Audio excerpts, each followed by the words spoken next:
xarit yi ngi seetaan dal leen ak jàmm ci Dakar Buzz TV bienvenue dans votre émission Tassé ni ngeen ko gisee nag tey maa ngi fii nga xamante ni mooy cité kër góor gi ci Mama Mia bi daal di seet si sama invité du jour donc sans plus tarder on va la rejoindre tout de suite ci biir. Baby loolu ba kañ lu mu metti metti ma nekkal la fi ngay takk di tekki. Salut Maya. Salut Rose. Comment tu vas? Ça va bien, merci. Alors, comme vous venez de le découvrir, sama invité du jour du kenn ku dul Maya Abdoul. Je sais que xaar ngeen bu yàgg ngeen ma ko suggéré mais bon elle est un peu busy et puis voilà tey andil naa leen ko comme cadeau Noël j'espère que tey kontaan ngeen yéen ñëpp alors ma bàyyi la nga nuyoon tey internet Dakar Buzz yi ñuy seetaan. Alors, salut tout le monde, man la Maya Abdoul, maa ngi leen di nuyu et di remercier Dakar Buzz aussi pour l'invitation. D'accord ñun ñoo lay remercier tey nga accordé ñu interview bi ñu ñëw yàq sa programme je vais dire comme j'ai l'habitude de le faire avec les artistes sonal leen et tout. Ça fait plaisir. ni ma koy faral di woowee Maya Abdoul man dama naan mooy Adèlu Sénégal. ah dégg loolu. waaw parce que bu ñu xoolee puissance bi am ci voix bi macha allah mais d'abord je voulais démarrer par pourquoi on a tardé à découvrir Maya Abdoul lan la talent bi da doon nelaw bëgg ko woon exploiter explique-nous un peu.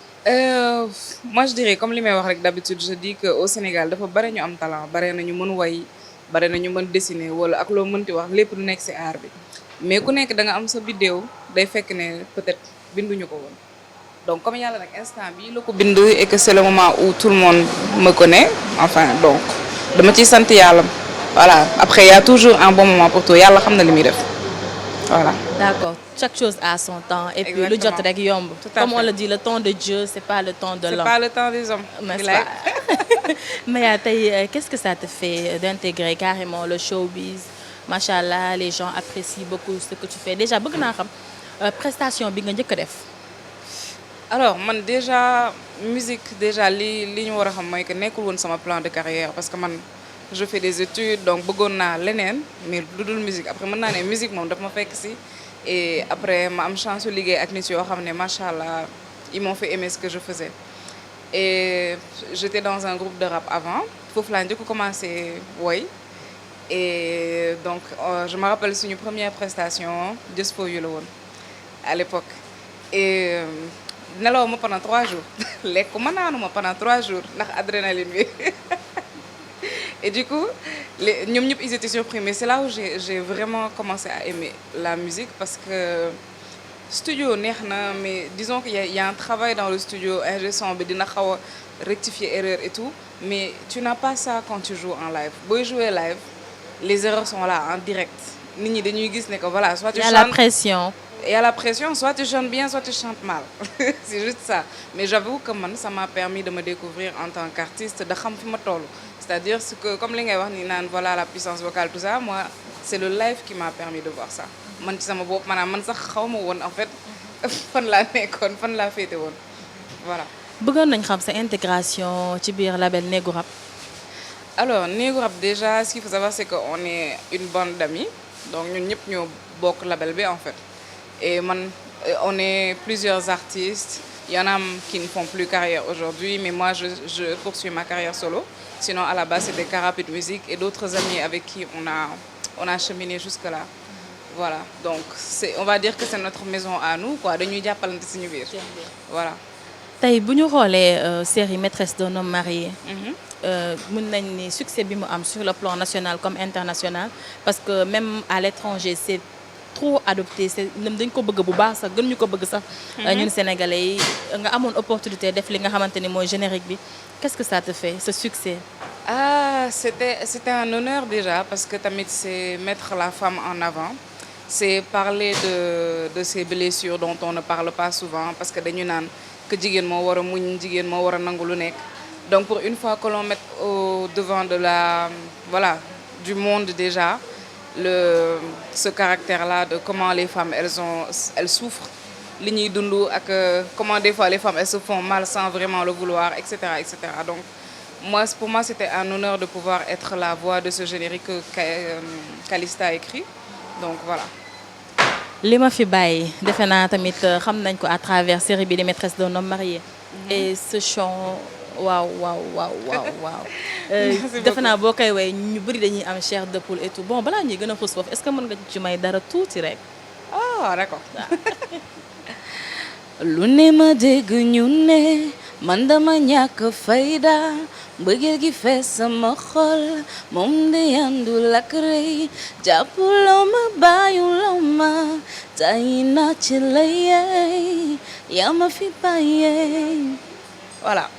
macha allah ce chant buñ koy déglu xam ni ñuy ba faral di wax lu jóge ci xol lay dugaat. Tout à fait. Maya histoire am la raconté wala juste texte bi da nga ko Bon, c'est pas mon histoire en soi, mais peut-être xëy na xaw naa dund peut-être un peu, je dirais peut-être 1% de ce que la chanson dit. Mais en réalité, disons que man, j'aime plutôt chanter avec des sensations, j'aime ressentir. Et bañ ma yónnee cette directive-là pour ñu bind way boobu noonu, ils nous ont expliqué le contexte. Donc il faut te mettre à la place du personnage et xam li muy dund jéem a voilà. Mbëggeel dafa doy waar. Voilà.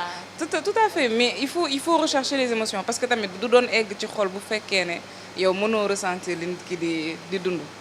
Loolu laa gën a yaakaar. Donc j'essaie de mettre quand même beaucoup de sensibilité dans mon écriture, vraiment pour que les gens jigéen yi enfin ou les hommes qui que ce soit que nit ki mën ci gis boppam en fait.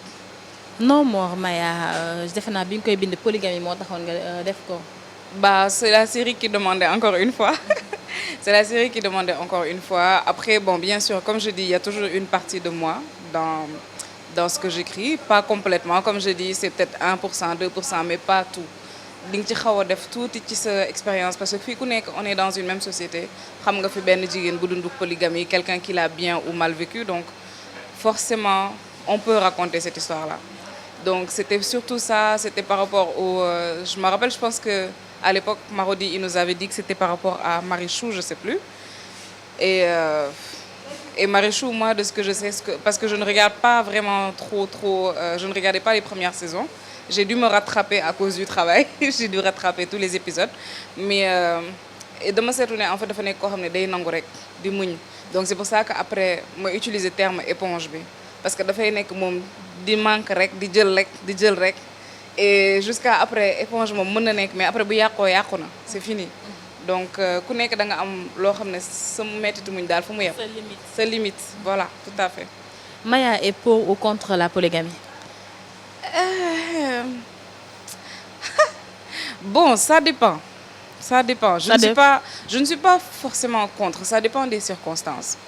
C'est-à-dire que tout dépend de comment l'homme qui t'invite à la polygamie gère la chose. C'est-à-dire que si tu as un homme qui est, on va dire, responsable, raisonnable dans la situation en question, il n'y a pas de souci. Mais bu fekkee ne après da nga nar a nekk ak góor boo xam ne day jax sa kër gi yëpp am loolu moom doo ci mën a dugg parce que tu sais que c'est perdu d'avance.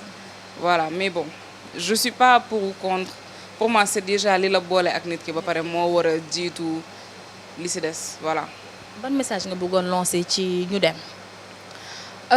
Ñu dem déjà on l'a enregistré parce que on a souvent tendance à organiser ay week-end, on va dire week-end musicaux, dañuy génn tuuti Dakar dem toog fenn bind tuuti écouter un peu de musique et c'est de là que ñu dem est né.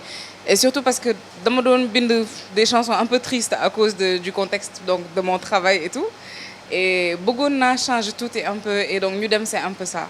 Ñu dem j'ai voulu parler d'autre chose, de parler d'un truc, on va dire, ça parle d'amour certes, mais ça parle de justement comment les gens, ils aiment se mêler des relations des gens, dugg ci, mettre leur grain de sel, après di yàq xelu jàmbur yi et boo seetloo peut-être dans ce genre de couple-là, c'est peut-être ce qui détruit ce qu'ils ont en fait. Léegi moi, li ma bëggoon mooy juste que rappeler dans cette chanson-là, par exemple, si c'était avec mon mec que je lui ai ça, lui dire que écoute tu n'as pas écouté les autres ce qui est important c'est juste toi et moi noonu amuñu fi place quoi. Bëggeel bi ñoom ñaar les deux concerts. Jeex na tàkk. De toute façon l'amour c'est deux personnes quoi y a pas.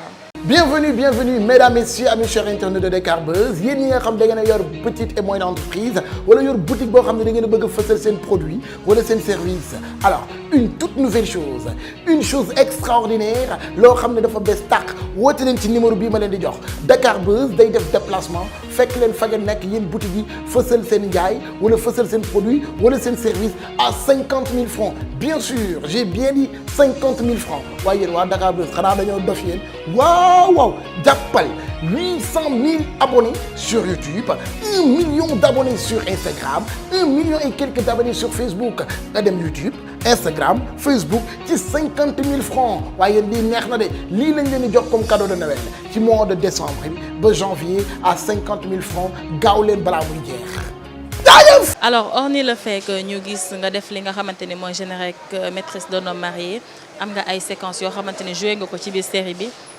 yow ak Edmo ngeen daan nekk studio des fois guddee fa ba ki nga xam ne mooy rek daan def ay crise de jalousie et monde du showbiz bi demee noonu surtout ñun jigéen ñi des fois on doit aller bosser le soir et tardivement le soir ban gis-gis nga am ci loolu. Alors, bon, moi j'ai la chance de vivre ça bien parce que je ne suis pas on va dire je suis pas mariée. Donc c'est pas forcément loo xam ne daf may sonal jusque là damay am samay horaire de travail normal plus normaux ak studio bi quoi. Donc des fois en général damay wàcc dem studio suñ ma soxla. Pas tous les jours, bien sûr, suñ ma soxla. Après, je retourne à la maison. Après, ce qui est compliqué, peut-être, c'est quand il y a les répétitions, nga war a jouer moom ay show affaire yooyu noonu nga war a boole répétition yi liggéey bi yenn saa yi ak studio bi ak affaire yooyu donc des fois c'est un peu juste surtout ak embouteillage yi nekk seen dëkk bi. tey ban message nga mën lancer ñooñu nga xamante ni leur partenaire que ce soit homme comme femme dañuy dund situation boobu nekk ci showbiz bi di guddee wàcc des fois même war a voyager pendant des jours. Il y a une chose déjà, c'est la confiance. Déjà, parce que nit il faut nga wóolu ko pour mën ko comprendre.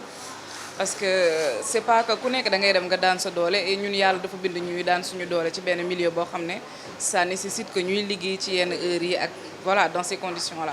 Donc daf ko laaj. Donc il faut vraiment de la compréhension et puis jàppalante, ne pas penser à des choses voilà, di overreact quoi en fait.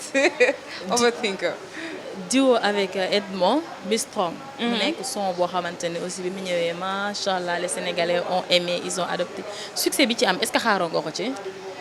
En fait lii am ni yëpp je l'attendais pas du tout parce que tout simplement man de ba may def musique c'est vraiment la passion man moo ma guidé donc c'était pas forcément reconnaissance laa ci doon ut wala dara et donc c'est venu tout seul maa ngi ciy sant yàlla mais.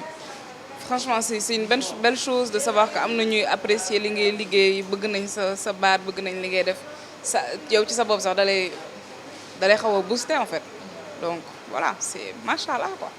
Est-ce que Maya am na ay projets sur le plan international? Oui bien sûr le but justement l'objectif c'est de génn en fait pas génn pour dem toog mais de le faire à partir d'ici quoi parce que. Je pense qu'aujourd'hui musique tollatul fi nga xam ne dañ daa def comme avant nga xam ne da ngay obligé dem étranger ak affaire yooyu aujourd'hui tu as internet tu as beaucoup de choses qui te facilitent les choses soxlawul da ngay am link yi nga war a am nga dem liggéey mais effectivement c'est dans mes projets. Maya tey ñu nekk mois de décembre. ñu bëri di joxe cadeau Noël lan nga bëgg comme cadeau Noël. Bon ci 2020 bi. boo ma mayoon benn featuring ak Viviane cadeau 10 ans de Noël nga ma may. ak Viviane Chidid Ndour. kese non c'est ma chanteuse préférée franchement dama koy imposer sama musiciens yi sax. waaw parce que yow dañuy gis des fois booy def ay prestations da ngay reprendre ay woyam et tout. Non mais je l'adore ça elle fait partie des personnes qui m'ont donné envie de chanter. Ah ouais. Voilà parce que ñun man je me rappelle ñun temps xale dañ daan déglu suñu que son album Entre nous mais en boucle maanaam duñ doyal Entre nous bi day daw presque toute la journée. Et quand on n'était pas ensemble il y avait les Walkman donc c'était tout le temps ça. Donc tey suñu la laajee wan way moo la gën a marqué ci carrière u Viviane. Beaucoup mais il y en a une que j'aime beaucoup chanter en live c'est Tàllal Loxo. Tàllal Loxo ouais parce que ça c'est je sais pas moi je trouve que c'est une chanteuse. C'était moo nekkoon clip boobu ak Lamarana Diallo. Tout à fait ça m'a marqué déjà parce que le clip voilà mais encore une fois ça montre que ça fait longtemps que les gens se mêlent beaucoup des histoires des gens. c'est vrai. Est-ce que doo ñu may tuuti ci tàllal loxo bi. Ok. dama doon dem di dem sama yoon ma dajeek waaju baax mu ne ma sama jigéen foo jëm ma yóbbu la sama yaay nee na ma sama baay nee na ma moytul ma doxande. Voilà, c'était ça. Machallah, machallah. Mais j'adore cette chanson. Entre autres, hein, j'aime pratiquement tout ce qu'elle a fait. Donc, franchement, moi, je reprendrai avec plaisir chacune de ses chansons. Amul benn problème. mais Maya est-ce que mën nañ la xaar ci mbalax pur et dur bi. bu saf sàppo bi non. am mbalax am sabar. non. Pour man, booy woy mbalax foog nga mën sabar. Parce que moom ñoom ñoo ànd. c'est bon. non yow dama lay boole maman Ngoné Ndiaye Guèweul mu jàngal a taas. Ouais, peut-être, why not? Mais bon, disons que c'est pas... J'aime bien le mbalax parce que quand même, c'est notre fierté nationale et tout. Mais moi, en tant que manmi, c'est pas... Style musical, voilà. Disons que man, j'apporte peut-être une autre touche à la musique sénégalaise, quoi. Mais pas le mbalax pur et dur, là. L'autre monde est compliqué, c'est man. Peut-être dans de l'afro, peut-être, mais pas comme ça. Après, il y a d'autres styles de musique aussi qu'on peut représenter le Sénégal, peut-être, mais...